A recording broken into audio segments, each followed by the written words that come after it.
Hey everybody, welcome back to the channel. This is Presley, and in this video today, I'll be giving you my review for Absolute Wonder Woman Volume 1, The Last Amazon. Now, this is the final of the Absolute Volume 1's Wonder Woman. She's last alphabetically, and this was written by Kelly Thompson with the main art by Hayden Sherman and the main colors by Jordie Bellaire. There's a couple other artists and colorists throughout the book, like specifically the final two issues, but they're the main people on this book.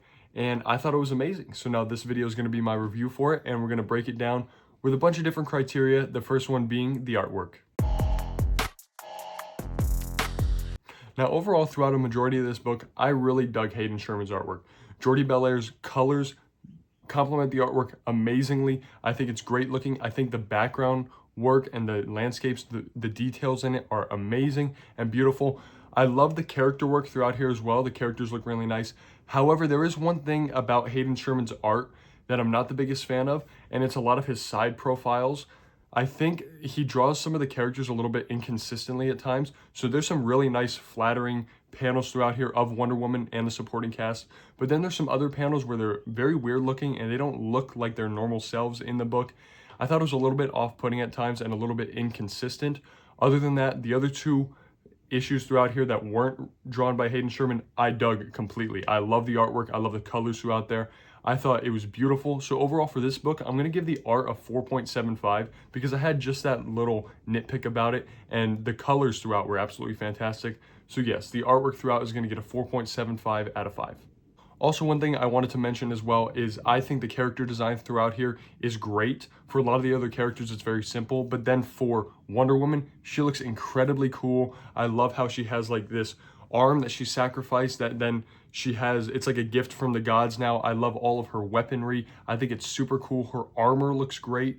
And I really love like the way the gods look throughout here, especially Persephone. She looks super cool, super interesting, super unique. I really dug the whole Greek mythology thing throughout here. I thought it was amazing, and that's another reason why the artwork gets such a high score. Now, when it comes to the world building, atmosphere, and mood, this is where the book really shines. I thought the world building was great. She is in Coast City, where Colonel Trevor lives, and I thought it was super interesting, super unique. I love how this world, a lot of the people in it feel very scared with the threat that is happening, and I'll talk about that threat later, but they feel hopeful that Wonder Woman is there to help them and save them. I really dug it. It made Wonder Woman feel super powerful. It made this book feel very optimistic, very hopeful, and I just dug it. I think Wonder Woman stands for something really strong in this book, and overall, I have to give the atmosphere and the world building a 5 stars out of 5. I thought it was fantastic, and honestly, one of the top 3 things about this book. Now, when it comes to the story, the progression, and the flow, this is honestly another huge highlight for the book. This book kind of goes back and forth between the past and seeing Diana's upbringing in Hell, in the Wild Isle, and then also modern day with her protecting Coast City. I thought it was amazing. We understand where Diana's coming from. She was given as a curse to Circe. I believe that's how you say her name, Circe, C-I-R-C-E. Let me know in the comments down below if I'm saying that wrong. But yes, so Diana was basically given to her as a test when she was just a little baby, and we see her growing up, and Circe's becoming very motherly towards Diana. I love it. I think her upbringing and her backstory is really interesting, and I love those pages, and I love how it intercuts between the modern day stuff where she is now saving Coast City from these big monster attacks.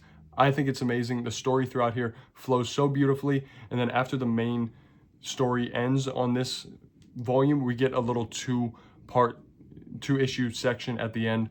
I think it's great as well. Overall, the story throughout here is fantastic, and we're learning more about Diana. We're learning about her magic, about her powers, and also about her strength and optimism. It's fantastic. I gave the story a 5 stars out of 5 as well.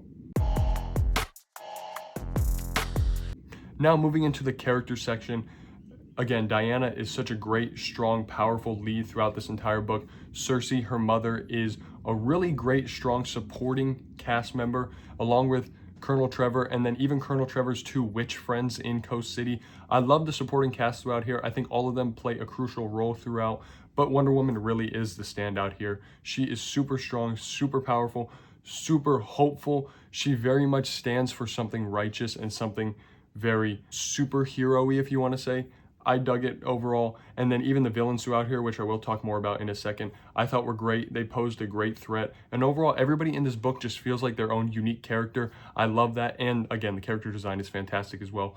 The characters in this book are definitely going to be getting a 5 stars out of 5 from me. Amazing. Now we're going to talk about the villains. And the villains is honestly one of my favorite aspects about the book. Again, I adored it. I love how Hayden Sherman drew these characters, specifically the Tetracide. Super, super cool. I love the huge scale. I love that it's this big hulking monster that really has a lot of backstory and lore to it in terms of why it's so dangerous, why it's so unkillable, and why Wonder Woman is so scared for herself and everybody in Coast City. It poses such an amazing, huge threat. I absolutely adored it. I love how these monsters also allow us to see how powerful Wonder Woman truly is, because she really is just a monster hunter. I think it's so cool. And I love how this book doesn't deal with like a little human being the main villain. I love how the villains really are just these humongous monsters that test every single limit that Wonder Woman has. It's fantastic. And not to mention their character designs are really, really cool. I'm going to throw some on screen right now as I talk about it.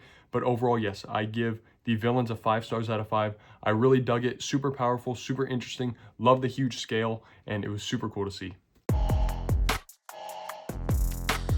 Now, before I show you my rating for this entire book, I will just say I completely dug it.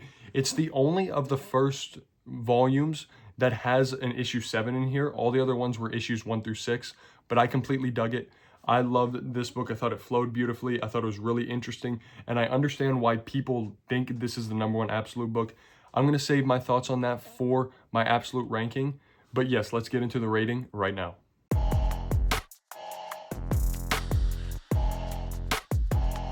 So yes, overall, to no surprise to anybody, I did give this book a 5 stars out of 5. I thought it was fantastic. One of the best absolute books.